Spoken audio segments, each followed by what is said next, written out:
what's up? Hello, my name is Emma, and today I am going to be giving you guys my review of SCYTHE by Neal Shusterman. I recently picked this book up on a total whim. One of my best friends just texted me. My sister, who is a big reader, recently read this book and thinks you would love it, and I had it on my shelf, so I picked it up on audiobook that morning, and I don't know a time before I loved SCYTHE. Like, I don't know what to do with myself now that I've read this book. SCYTHE takes place in this utopian society where the human race is so advanced that they have eliminated virtually every negative part of life. There's no pain, there's no suffering, there's no hunger, poverty. They've even conquered death. All people are immortal. Although this world seems to be totally perfect, the one thing they haven't controlled is the population growth. So they have created this group of people called SCYTHEs who are tasked with gleaning, otherwise known as killing people, to keep the population under control. Our main characters are Citra and Rowan, who are completely normal teenagers in this world until they both come in contact with a SCYTHE named SCYTHE Faraday, and he takes them up as apprentices. Citra and Rowan have no desire to become SCYTHEs, but they quickly take on the role as a SCYTHE's apprentice. They are learning the rules of this world, what it entails,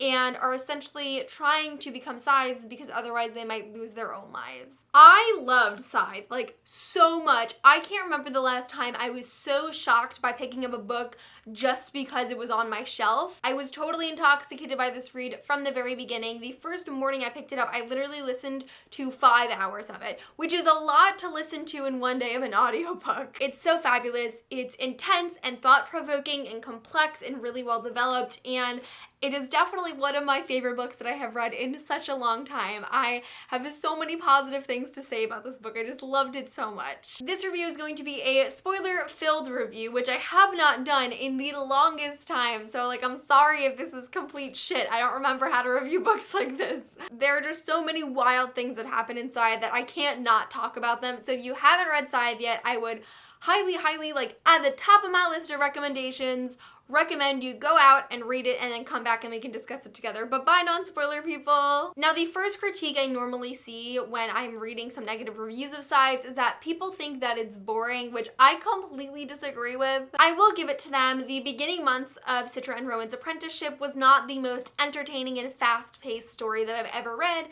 but I still found all the lessons really intriguing. I loved getting to learn more about the SCYTHedom and this world that they're living in, and with every major plot point, that just completely blew me away. I barely noticed any of the slower moments because I was so focused on all of the crazy things that were happening. One of my favorite things about SCYTHE is the world. I cannot remember the last time I read a young adult book that had such a complex world. It's super interesting because I feel like out of the majority of, like, dystopian science fiction books that I've read, this is like a very plausible future with us. I mean, we're already at the stage where we're able to print organs. We can print organs. We're like 2 steps away from erasing death and being ruled by an artificial intelligence. Okay, maybe that was a little dramatic, but regardless, the world is just so fascinating. There are so many advances, and it still feels so tied to our world, which they call the age of mortality. I don't even know how to coherently talk about this world just because I'm so impressed by it. It's really well done. There are so many components to it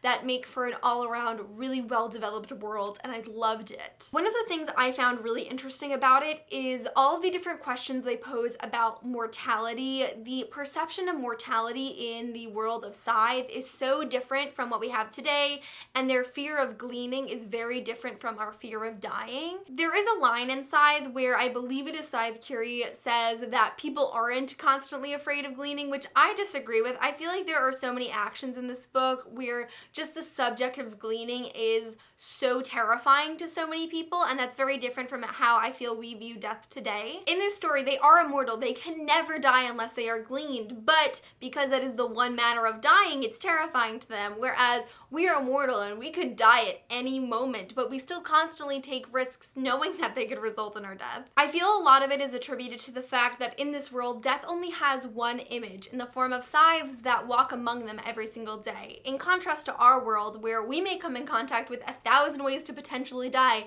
daily, but we're so desensitized to it because in their world, 100% of deaths are due to scythes, whereas each possible way to die in our world only holds a fraction of the number of deaths. And I think the distinction between these two perspectives is particularly made when Citra makes this comment like, in the age of mortality, it must have been so terrifying to be aware of your mortality every single day. And I'm reading that like, people are out here jumping out of planes knowing full well they can die, and people in your world are terrified of walking down the same grocery aisle as a scythe so that they don't offend them. It is so fascinating to me. I could talk about just the world of Scythe forever because there are so many different things to discuss, but by far the world is one of my favorite parts. Another really interesting part of just like the construction of Scythe is the different methods of gleaning that each scythe takes on. For example, we have Scythe Faraday, who bases his gleanings off of statistics that would happen in our world in the age of mortality, and when he chooses a person, he prepares them for their gleaning to let them know what's going to happen, and then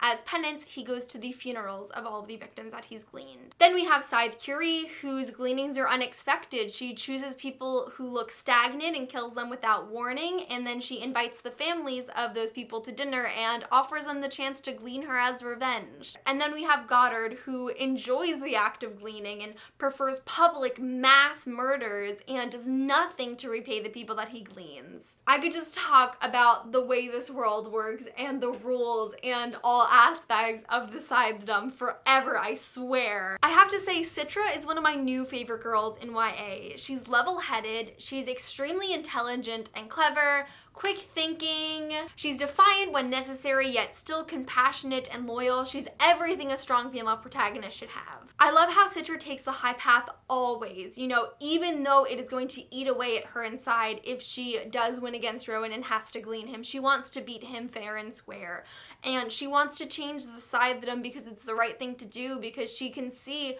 what becomes of people who like to glean and how that manipulates everything the scythedom stands for. And she's just awesome. I love Citra. And Rowan is really interesting because he grows in such a different way. I feel like he becomes more of a morally gray character. You know, when he's training with Goddard, it seems like he might almost start to enjoy the act of gleaning, and there's a lot of times in this book where we have to question his character. And despite part of him wanting to be ordained as a scythe, he is still so loyal to Citra that he's willing to fail at any cost so that she can survive. Oh my god, and then we find out that he takes on this role of Scythe Lucifer, who is gleaning immoral scythes in order to revert the scythedom back to the honest, impartial role it was supposed to play. He transforms into this sort of vigilante where he is committing one of the highest of all crimes in order to change the scythedom, and I just cannot wait to see where his character goes in the sequel Thunderhead. While we're on the topic of Rowan and Citra, probably my least favorite part of this book was the romance. I just felt like they didn't have any romantic chemistry whatsoever.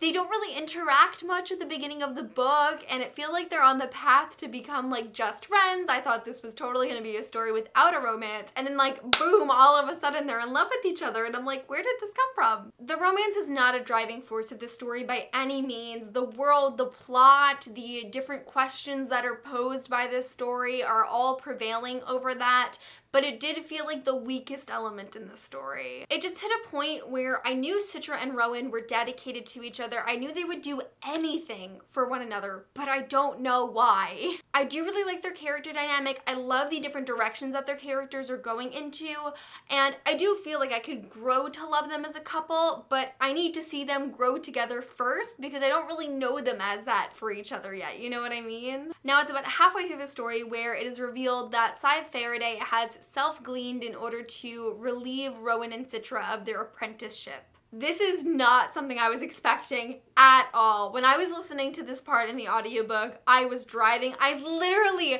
screamed, no, no, no, no, hitting my steering wheel. This was like the big first moment of me when I knew like I was absolutely in love with Scythe, because I can't remember the last time I was so caught off guard with this story. And then like 10 seconds after we find that out, I'm still like reeling from this new information. Apparently Citra is meant to be the apprentice to Scythe Curie, and then Rowan is meant to go with Scythe Goddard, and before they even said his name, I knew what was coming, and I kept screaming. I don't typically scream in audiobooks, but it was necessary unnecessary in this moment. To add to how much I adore Citra, I loved the way she figured out how she could backtrack Scythe Faraday's movements on the day that he died, how she plans to stay with her family and suggests they go out on a walk and takes photos of them so that she can search through and sort of piece things together. It was so clever, and I was so impressed by her in that moment. So it's about this point in the story where we finally find out Esme's purpose as to why Goddard saved her from that mass cleaning and why she's being kept around on his estate. But we find out that Esme is the illegitimate daughter of the High Blade, and Goddard is keeping her around to manipulate Scythe's Xenocrates to do what he wants and to allow Goddard to keep going and to change the New Order. My mind is blown just talking about this. It was just like a really intense scene for me. Like, I saw it coming as soon as Goddard took out the knife to Esme's neck, but still just like watching that sort of manipulation unfold was so intense, and making him jump into the pool and him almost drowning.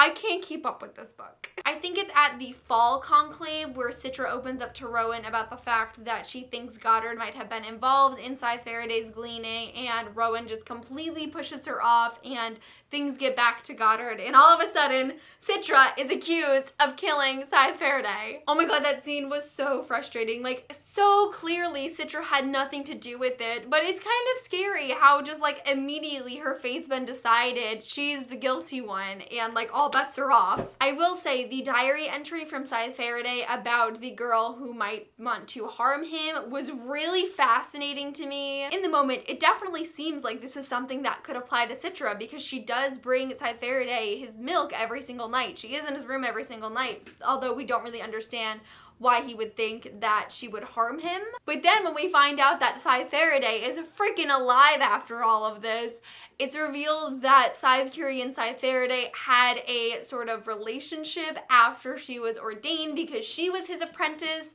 and she would go into his room every night because she had feelings for him, but Scythe Faraday didn't feel that way, and that's why he wrote the journal entry.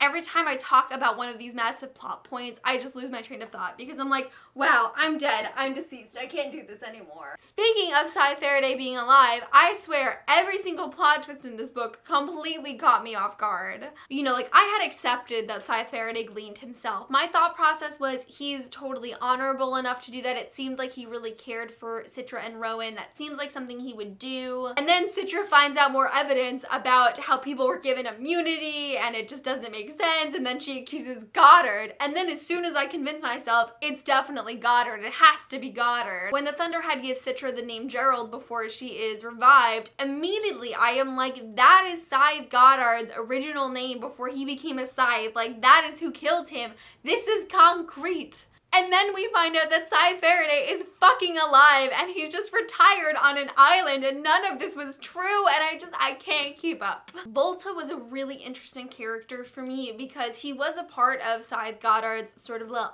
posse of people who liked to glean and were mass gleaners, but he hated himself for it. And his suicide by the Tonus cult around that scene was really, really heartbreaking for me. I was at work when I was listening to it, and I just started crying. The moral intrigue of the story is so interesting because, like, everyone is at a different level. Everyone has different standards for morality, and Volta was just a really intriguing character in relation to that. And I wish we got more of him, but like, I understand the purpose he served, but like, I was really starting to grow a soft spot for him. I wanted him and Rowan to like run away and be with Citra and like change the Scythedom, and like, that's clearly not what happened. And then we have the final scene at the Tonist monastery where Goddard has brought his minions and Rowan to commit a mass gleaning on the Tonist because he hates them. I did know that fire was going to be important at the end. When we read that journal entry from Scythe Curie, I knew that there was going to be something that happened with fire in the end. So I knew it would be important, but it even holds more significance than I originally imagined, because yes, Rowan does kill Goddard and the rest of the Scythes with fire, but then it becomes his sort of method of gleaning as Scythe Lucifer, and it's just really interesting. I also really was not expecting Goddard to die at the very end of the story. I didn't really expect any Scythes to die, and I feel like that really changes the pace of the story, and it definitely sets things up for Thunderhead. With all the Tonists, with Volta's self-gleaning, and with the deaths of Goddard and the rest of the Scythes, like, it was a really intense, like, final climactic scene, and I really loved it. it. And then Rowan completely gets away with it, which like blew my mind. Again, I feel like that's the only thing I can really say in relation to the plot of this story. And when Xenocrates is talking about how like he thinks there might have been some foul play and he's investigating it, and then Rowan reminds him that he knows that he has a daughter, and he's like, oh, maybe I'll call off the investigation. Like, this is real manipulation, and I don't know where Rowan's character is going, but I'm really intrigued. Now, at I believe it's the Winter Conclave, which is the final one, where all SCYTHE apprentices are given the final task, which is to glean their family members. I have to say, when we first entered the scene, I knew it was going to be really tough for Citra, especially because of how much she loves her brother, but I really did think that the task was going to be to actually glean their family members and for them not to be revived later. I had this feeling that the SCYTHEs were going to tell the apprentices that their family members would wake up in a revival center and it would totally be fine. It was just the act of doing it, and then have them actually be like their first gleaning ever where they wouldn't come back. I have to say, knowing that the family members were only deadish and none of them were actually gleaned, it definitely took away a little bit of the intensity for me. In my perspective, the pain of rendering someone deadish is not at all the same as actually gleaning someone, and I think it would have been way more severe had like this been their actual first gleaning. That being said, that would be extremely cruel, and I feel like that is something that would be a part of the new order if they took over. That would be the final task for SCYTHEs. Whereas under the old order, I feel like this is definitely more about efficiency as opposed to the new order being more about anguish. So we find out at the end of the story that Citra has won the competition. She is to be ordained as a SCYTHE, and her first task is to glean Rowan. I really like the ending where Citra goes to punch Rowan, and she actually punches him in the mouth with her ring so that the blood gets on her ring, giving him immunity for a year so that no one can glean him. Citra is such an intellectual badass. I love her so much. I wish I could emulate her more in my real life. She's just so awesome, clever. I love her. And how she takes on the name of SCYTHE Anastasia, which is just completely representative of what she intends to do to the SCYTHEdom to bring about change. So great. It's so great. So that pretty much concludes my review of SCYTHE by Neal Shusterman. I loved this book so much. It is definitely one of my absolute favorites of the year, and I'm so happy I read it. I'm in the middle of Thunderhead at the time of filming this video, and I'm really enjoying it, and I can't wait for book 3 to come out next year. Oh my gosh, it's so far away. If you made it this far into the video, I am assuming you have read SCYTHE, and I would love to know your opinions on it because this is definitely a book I just have to gush about. It was so good, so high above so many other YA books that I've read, and I really loved it. But that is it for this video. Thank you guys so much for watching, and I will see you soon for a new one. Bye!